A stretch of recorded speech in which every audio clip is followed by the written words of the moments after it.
Ouh, il fait froid aujourd'hui. Bonjour. Oui, ben le temps que ça chauffe, hein, j'ai mis un peu de bois dans le poêle, mais faut ce qu'il faut attendre. Il paraît que même la mer dans le nord a gelé. C'est dire ce qui fait froid. Dites, pour combattre ce froid un petit peu intense, est-ce que ça vous dirait si je vous fais quelque chose de chaud? Question stupide, hein. Je pense que vous serez d'accord. Un grog américain. Ça vous dit? Alors pour réussir ce grog, nous allons avoir besoin de cognac pour commencer. Ensuite du rhum ambré, de préférence, de l'orange curaçao. Ah zut, il est gelé. Voilà. De jus de citron frais et d'une orange également. Voilà. Tout est là. Préchauffer le verre. Alors. Voilà. Oui, alors pour ça, rien de mieux que de la remplir avec de l'eau chaude, tout simplement. Une fois que le verre est bien chaud, alors, est-ce qu'il est chaud? Hein, pas encore, on va attendre un petit peu. Mais une fois que le verre sera bien chaud, il faudra le vider et à partir de là uniquement, on va commencer à ajouter des ingrédients. Pour rappel, on a juste chauffé le verre. La composition, ça vient après. Ouais, là, ça m'a l'air bien. Et cette composition commence tout de suite. On commence par mettre 2 cuillerées de sucre. Ouais, ça m'a l'air bien. À présent, on va ajouter 30 ml de cognac.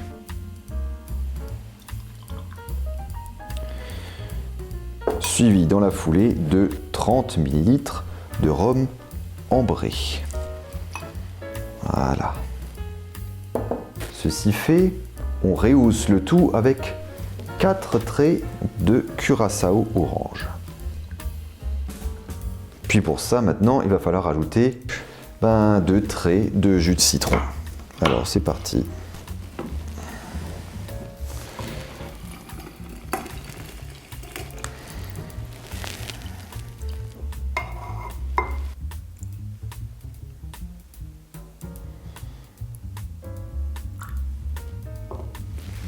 Sans plus. Et une fois que le tout est ajouté, voilà, c'est fait, c'est chaud, c'est encore bien, et ben on va compléter le tout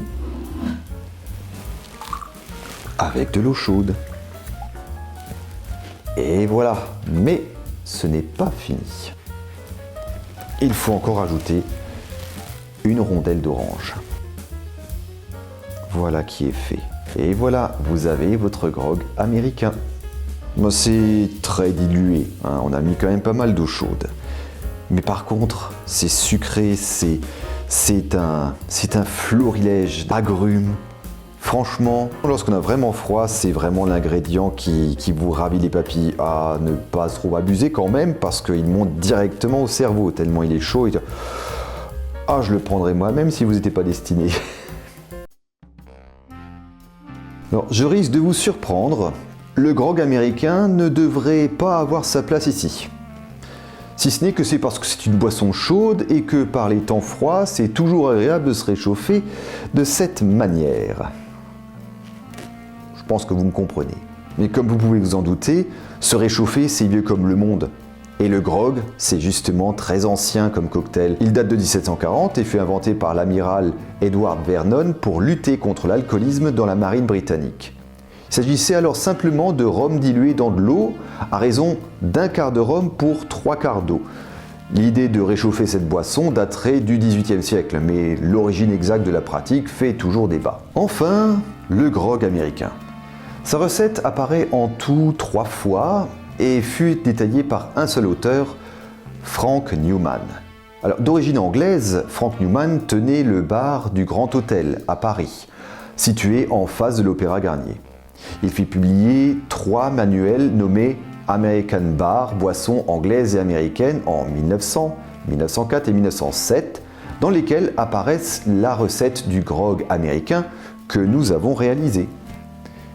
Alors pourquoi diable m'intéresser à ce grog qui est bien trop ancien, hein, en tant que grog, 1740, et dont la recette apparaît avant 1914 ?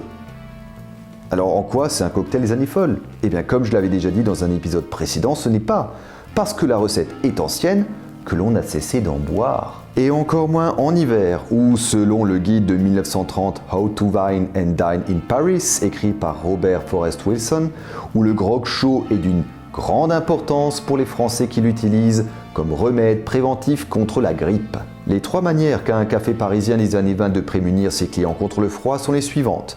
Une couverture, un poêle à charbon extérieur, bon là il est à l'intérieur, mais vous m'avez compris, et un grog dont le plus célèbre est alors le grog américain.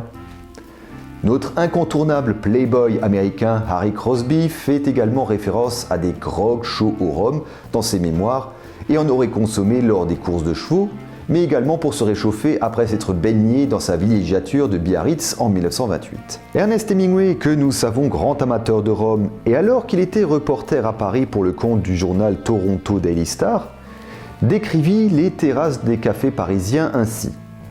Paris avec la neige qui tombe.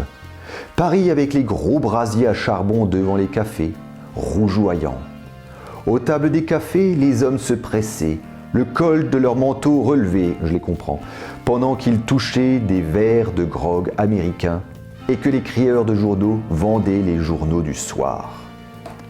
Cette boisson était donc bien une boisson hivernale célèbre dans la France des années folles.